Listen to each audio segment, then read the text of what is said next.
Good evening बच्चों, कैसे हो?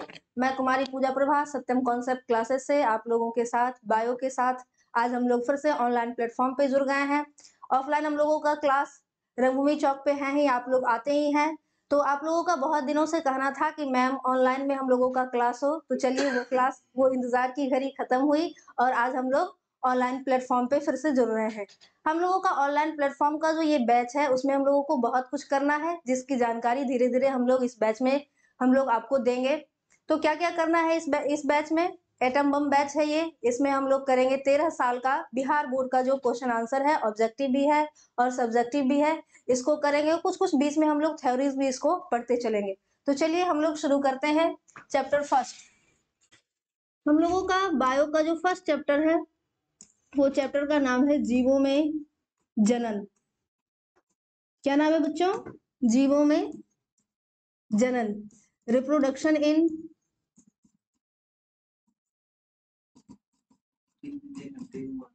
ऑर्गेनिज्म।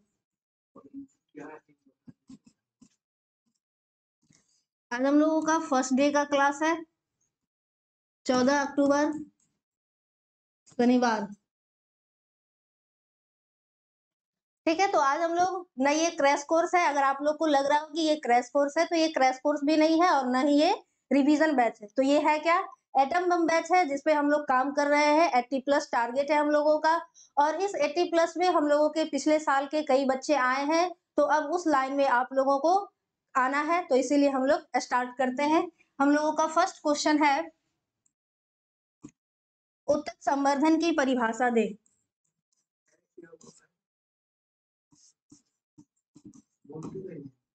उत्तक संवर्धन की परिभाषा। ठीक है, सबसे पहले हम लोग देखते हैं उत्तक संवर्धन क्या है। तो यह एक जनन की एक प्रक्रिया है, जिसमें क्या होता है कि क्विक भी बहुत जल्दी हम लोगों को ज्यादा से ज्यादा प्रजनन कराने के लिए इस विधि का यूज किया जाता है, इस मेथड का यूज किया जाता है। इस मेथड में क्या किया जाता है, पौधे के कोई भी बॉडी पार्ट का कोई भी उत्तक ले लेते हैं और उस उत्तक को न्यूट्रिशन माध्यम में डाल करके, पोषक माध्यम में डाल करके ग्रो करवाते हैं और कम समय में ज्यादा से ज्यादा प्लांट को ओरिजिनेट करते हैं। यही प्रोसेस क्या कहलाता है हम लोगों का? उत्तक संवर्धन। चलिए आइए हम लोग देखते हैं एक बार इसमें क्या है। उत्तक संवर्धन की परिभाषा दे। जब किसी उत्तक को, यहाँ पे छूट गया, यहाँ होना चाहिए था पोषक माध्यम। क्या होना चाहिए? पोषक माध्यम।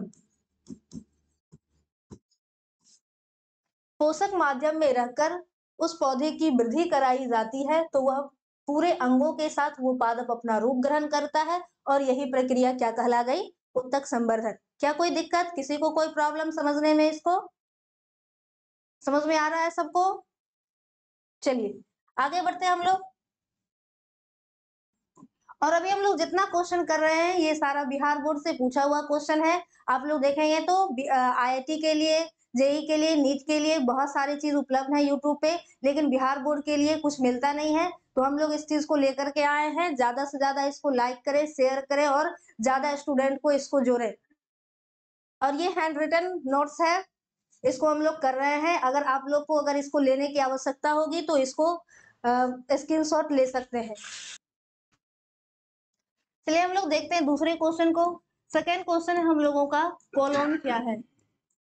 कोलोन क्या है? कोलोन जो है ये अलैंगिक जनन का एक पार्ट है। अब आता है यहाँ अलैंगिक जनन बच्चों। तो ये अलैंगिक जनन क्या है?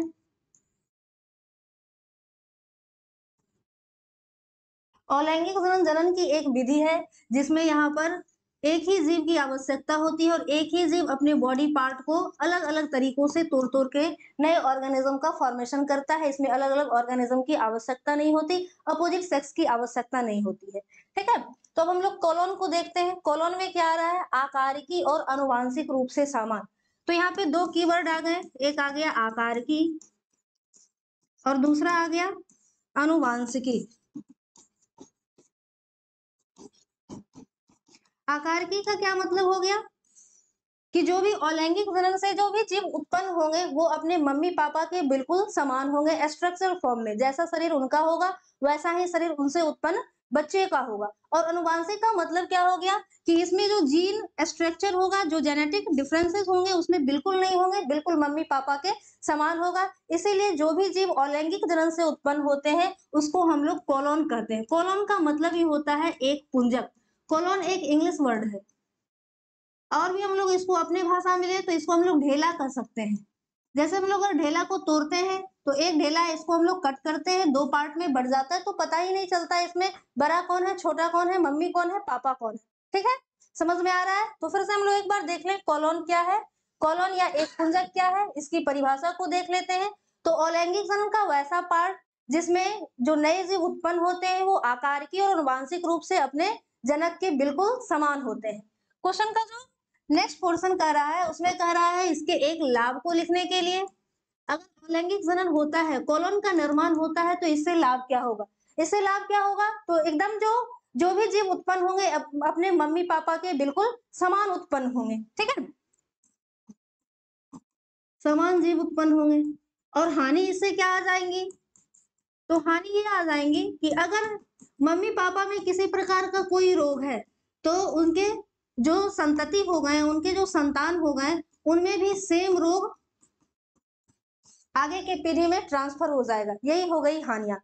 आ रहा है समझ में? चलिए हम लोग अब नेक्स्ट क्वेश्चन की तरफ बढ़ते हैं। हम लोगों का अगला क्वेश्चन है जीवों में अलैंगिक जनन के बारे में संक्षिप्त टिप्पणी लिखें। और ये क्वेश्चन 2015 का पूछा हुआ क्वेश्चन है बिहार बोर्ड का। तो आइए हम लोग बात करते हैं अलैंगिक जनन पे। जैसा कि हम लोगों ने पिछले क्वेश्चन में भी देखा था, अलैंगिक जनन प्रजनन की एक विधि है जिसमें क्या हो रहा है, किसी भी जीव की आवश्यकता नहीं है, एक ही जीव अपने दम पर नए संतति की उत्पत्ति कर लेते हैं। जनन की ऐसी प्रक्रिया क्या कहला जाती है? अलैंगिक जनन कहला जाती है। यहाँ पे कोई ऑर्गेनिज्म है, ये खुद से क्या कर रहा है, अपने नए ऑर्गेनिज्म का फॉर्मेशन कर लेता है, ये कहला रहा है अलैंगिक जनन। और क्वेश्चन का आगे पार्ट क्या कर रहा है, इसके बारे में संक्षिप्त टिप्पणी लिखने को, कि मतलब ये जो अलैंगिक जनन है इसके कितने पार्ट हैं, इसके और क्या क्या प्रकार है। तो चलिए अब हम लोग इसके प्रकार को देखते हैं। Types of asexual reproduction. तो इसके तो 4-5 टाइप है, देखते हैं हम लोग। सबसे पहला है विखंडन, जिसको हम लोग फ्यूजन कहते हैं। जैसा कि इसमें नाम ही है विखंडन। विखंडन का मतलब होता है खंड खंड होना या टुकड़ा टुकड़ा होना। जैसे कोई ऑर्गेनिज्म है, मान लीजिए हम लोग हाथ जैसे भी कॉपी पेन पे रखे चला दिए, क्या बन गया? बन गया ये हम लोगों का अमीबा। ठीक है, अब ये क्या किया, ये विखंडित होकर के नए फॉर्म में टूट गया, यही कहला गया विखंडन। पहले एक बार हम लोग सारे प्रकार को के नाम को लिख लेते हैं, तब अच्छे से समझ में आएगा। पहला क्या हो गया इसका? विखंडन। दूसरा हो गया मुकुलन। तीसरा हो गया बीजाणु जनन, जिसको हम लोग स्पोर फॉर्मेशन भी कहते हैं। चौथा हो गया पुनर्उद्भवन, रीजेनरेशन जिसको कहते हैं। पांचवा हो गया कायिक जनन। चलिए अब हम लोग देखते हैं विखंडन के टाइप्स को। विखंडन को भी 2 टाइप्स में बांटा गया है। क्या हो गया? पहला हो गया हम लोगों का विखंडन। विखंडन के हो गए 2 टाइप्स, एक हो गया द्विखंडन और एक हो गया बहुखंडन। अब बायो के ऐसे सारे कॉन्सेप्ट हैं जिसमें नाम में ही इसका आंसर छिपा हुआ रहता है। अगर हम लोग देखें तो नाम को इसमें इसको अगर 2 पार्ट में बांटते हैं, 2 शब्दों से ये मिलकर के बना है, एक द्वि और दूसरा खंडन। खंड का मतलब तो हम लोग जान ही रहे हैं, खंड मतलब टुकड़ा, पार्ट, और द्वि का मतलब हो गया 2। अगर कोई ऑर्गेनिज्म है अपने बॉडी पार्ट से एक ऑर्गेनिज्म 2 भागों में विखंडित हो जाता है और 2 नए संतति को जन्म देता है, न्यू ऑर्गेनिज्म को फॉर्म करता है, तो इसको हम लोग क्या कह दिए? द्विखंडन। अब दूसरा हम लोग देखते हैं बहुखंडन। बहु मतलब मेनी, अनेक, बहुत सारे, और खंड मतलब टुकड़ा। जैसे हम लोग देखते हैं, एक एग्जाम्पल के तौर पे लेते हैं, मलेरिया का जो परजीवी होता है, पैरासाइट होता है, उसका नाम क्या है? प्लाज्मोडियम। इस प्लाज्मोडियम से मलेरिया नामक बीमारी होती है। ठीक है, अब ये क्या क्या कर दिया, अपने बॉडी पार्ट के अंदर अपने न्यूक्लियस को बार बार विखंडित कर दिया। और ब्रस्ट करके ढेर सारे स्पोर का फॉर्मेशन कर दिया, न्यू ऑर्गेनिज्म का फॉर्मेशन कर दिया। तो एक ऑर्गेनिज्म क्या किया, अपने बॉडी पार्ट को कई टुकड़ों में बांट दिया और उससे जो ढेर सारे ऑर्गेनिज्म निकले वही प्रोसेस क्या कहला गया, विखंडन। क्लियर है, विखंडन क्लियर है। विखंडन अलैंगिक जनन का एक प्रकार है जिसमें कोई भी जीव अपने बॉडी पार्ट को खंड खंड करके टुकड़ा टुकड़ा करके नए ऑर्गेनिज्म को फॉर्म करता है। और इसके दो प्रकार हो गए, एक हो गया क्या, द्विखंडन, और दूसरा क्या हो गया, बहुखंडन। द्विखंडन जैसा कि नाम ही है, एक ऑर्गेनिज्म अपने बॉडी पार्ट को दो टुकड़ा में तोड़ता है, दो नए ऑर्गेनिज्म को फॉर्म करता है, इसको हम लोग कह दिए बाइनरी फ्यूजन या द्विखंडन। और दूसरा हो गया हम लोगों का बहुखंडन, जिसमें कोई ऑर्गेनिज्म है अपने बॉडी पार्ट को अनेक पार्ट में बांट देता है, अनेक टुकड़ों में बांट देता है, और उससे जो नए ऑर्गेनिज्म का फॉर्मेशन होता है उसको हम लोग क्या कह दिए, बहुखंडन। ठीक है, चलिए अब हम लोग अलैंगिक जनन के सेकेंड टाइप पे आते हैं जिसका नाम क्या है, मुकुलन। घबराना नहीं बच्चों की मैम एक ही क्वेश्चन में इतना बड़ा हो जाएगा, तो ये जो एक क्वेश्चन है ये लॉन्ग टाइप क्वेश्चन है और इसे छोटे छोटे कई सारे 2 नंबर वाले क्वेश्चन निकलते हैं। तो ठीक है, धैर्य से आराम से पढ़ते रहेंगे, सब अच्छे से समझ में आएगा। अब हम लोग बडिंग को देखते हैं। बड का मतलब क्या होता है, मुकुल। मुकुल क्या हो गया, जैसे कि हम लोग देखते हैं कि कोई ऑर्गेनिज्म है, इस ऑर्गेनिज्म के बॉडी पार्ट पे उभार निकल आया। ठीक है, जाना पहचाना ऑर्गेनिज्म दिख रहा है, इस ऑर्गेनिज्म का है, इस ऑर्गेनिज्म का नाम हाइड्रा है और ये समुद्र जल में पाया जाने वाला ऑर्गेनिज्म है। ठीक है, अब हम लोगों ने क्या देखा, एक ऑर्गेनिज्म है, इसके बॉडी पार्ट पे उभार निकल आया और यही उभार जो है इसी को हम लोग क्या कह दिए, मुकुल या फिर बड कह दिए। धीरे धीरे यही बड क्या करता है, ग्रो करता है, और ग्रो करने के बाद अपने जो पेरेंट्स बॉडी है, पेरेंट्स ऑर्गेनिज्म से टूट करके अलग होकर के अपना नया संसार बना लेता है। यही जो प्रोसेस है एसेक्सुअल रिप्रोडक्शन का, इसी प्रोसेस को हम लोग क्या कहेंगे, मुकुलन। कोई दिक्कत, चलिए अब देखिए ये कैसे करता है। तो ये जो बड था थोड़ा सा ग्रो कर गया, ग्रो कर गया। अब ग्रो करने के बाद नेचुरल या फिर आर्टिफिशियल तरीके से समुद्र है, मछुआरा गया मछली पकड़ने, तो उससे टक्कर लग गया, या फिर ज्वार भाटा आए तो उसमें क्या हो गया, ये अपने पेरेंट्स बॉडी से टूट करके अलग हो गया और अलग हो करके नया ऑर्गेनिज्म का फॉर्मेशन कर दिया। तो न्यू ऑर्गेनिज्म का जो फॉर्मेशन है यही क्या कहलाता है, प्रजनन। और हम लोग पढ़ रहे अलैंगिक जनन के प्रकार, अलैंगिक जनन के प्रकार में सिंगल ऑर्गेनिज्म पार्टिसिपेट करते हैं और नए संतति का फॉर्मेशन करते हैं, ये हो गया मुकुलन। अब ये जो मुकुलन है, मुकुलन भी दो टाइप्स के होते हैं, कौन कौन, तो नंबर एक हो गया इसका अंतरजात मुकुलन, और दूसरा पार्ट हो गया, दूसरा पार्ट क्या है, बहिर्जात मुकुलन। Exogenous spore and endogenous spore. अब आता है अंतरजात मुकुलन, किसको कहेंगे, इस चीज को हम लोग देखें। तो अंतरजात मुकुलन, जैसे ये हम लोग मान लिए एक स्पंज है, ठीक है, ये भी क्या हो गए, समुद्र जलीय जीव हो गए,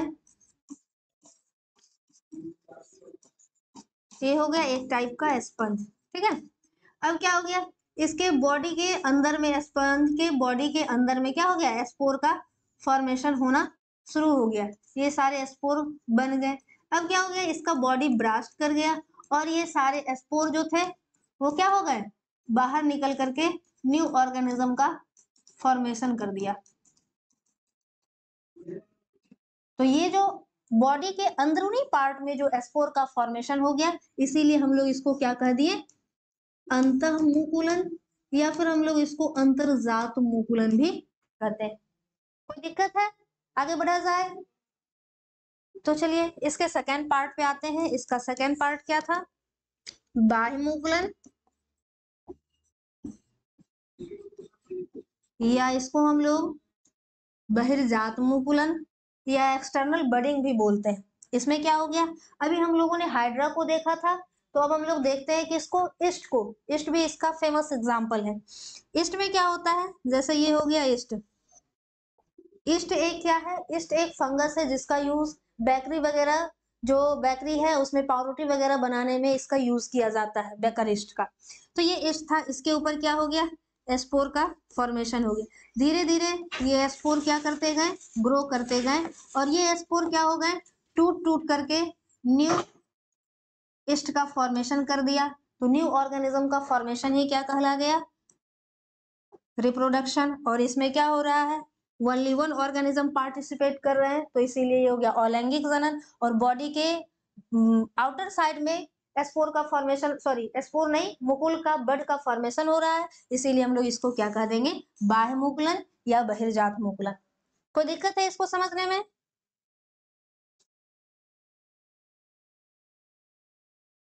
चलिए हम लोग नेक्स्ट क्वेश्चन की तरफ बढ़ते हैं। अगला क्वेश्चन हम लोगों का कह रहा है मध चक्र और ऋतुस्राव में अंतर। ये भी फेमस क्वेश्चन है बिहार बोर्ड का, बार बार पूछता है इसको। चलिए अब हम लोग सबसे पहले इसको थोड़ा सा जाने, बहुत इंपॉर्टेंट क्वेश्चन है। क्या है ये, मध चक्र और ऋतुस्राव। मध चक्र और ऋतुस्राव क्या है, तो सबसे पहले जाने कि ये जो चक्र है, ये जो साइकिल है, वो फीमेल्स में होता है। अब मध चक्र किस फीमेल्स में और ऋतुस्राव किस फीमेल्स में होता है, इसको हम लोग देखेंगे। तो मध चक्र जो है वो मध चक्र होता है नन प्राइमेट्स। अब बात आती है ये नन प्राइमेट्स क्या हो गया,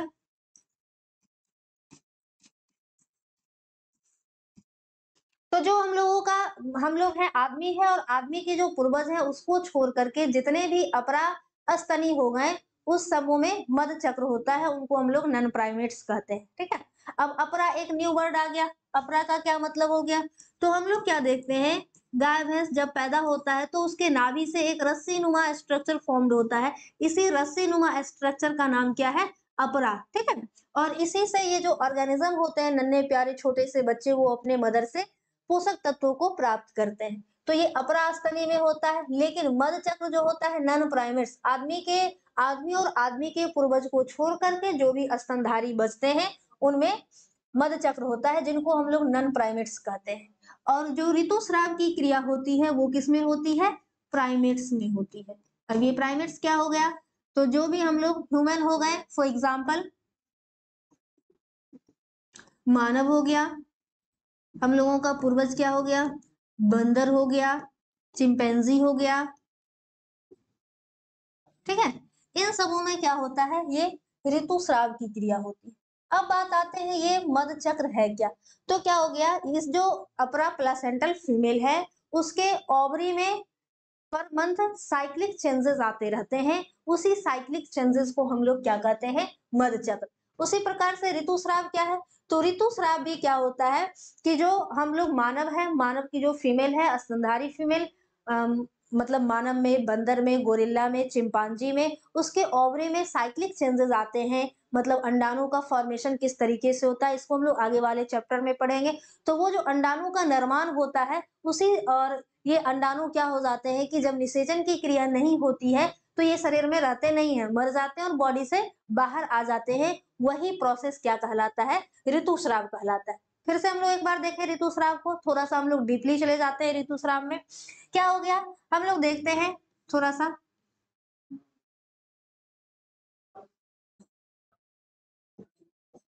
ये हो गया हम लोगों का फीमेल का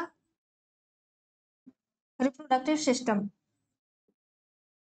अब क्या होता है, ये हम लोगों का ओवरी हो गया, अंडाशय हो गया, यहाँ से परमंथ अंडोत्सर्ग की क्रिया होती है, ओवुलेशन की क्रिया होती है, और ओवम जो है, एग जो है, कहाँ चला जाता है, फैलोपियन ट्यूब में। अगर इसमें क्या हो गया, फिजिकल रिलेशन नहीं बने तो क्या होगा, एग को एस्पर्म नहीं मिला, तो एग क्या करेगी, एस्पर्म की यादों में जान प्राण त्याग देती है। जब मर जाती है तो क्या होता है, इस बॉडी में रहेगा तो हम लोगों को क्या होगा, नुकसान पहुंचेगा।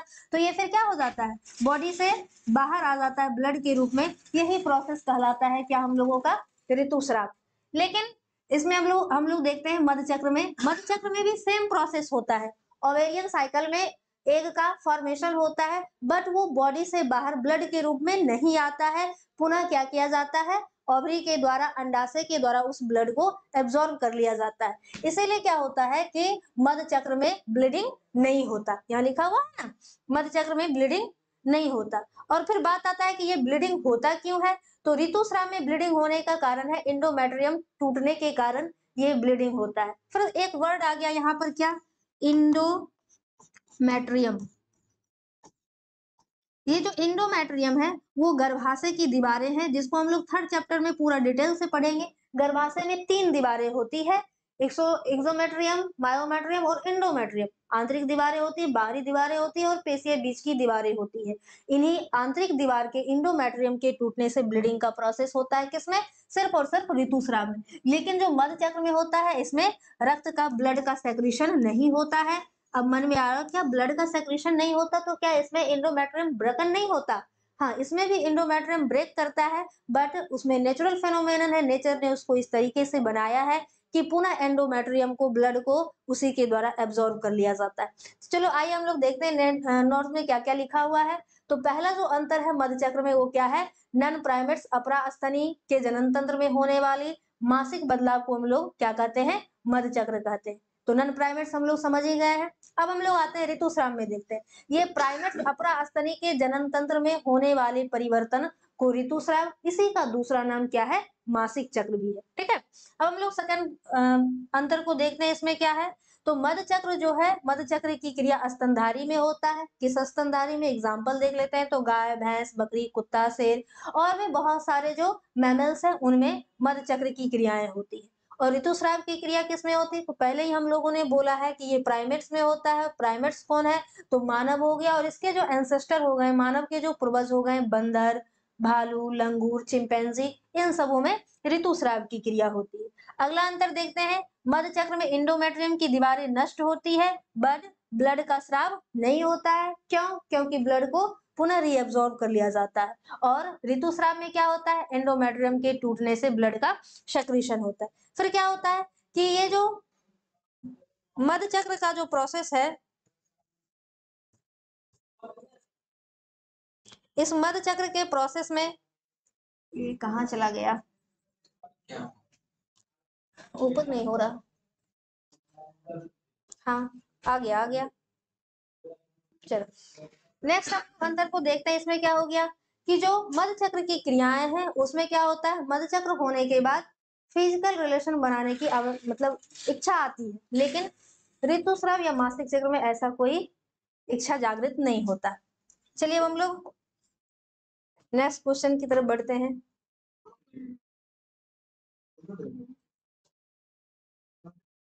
अगला क्वेश्चन है हम लोगों का सूक्ष्म प्रवर्धन।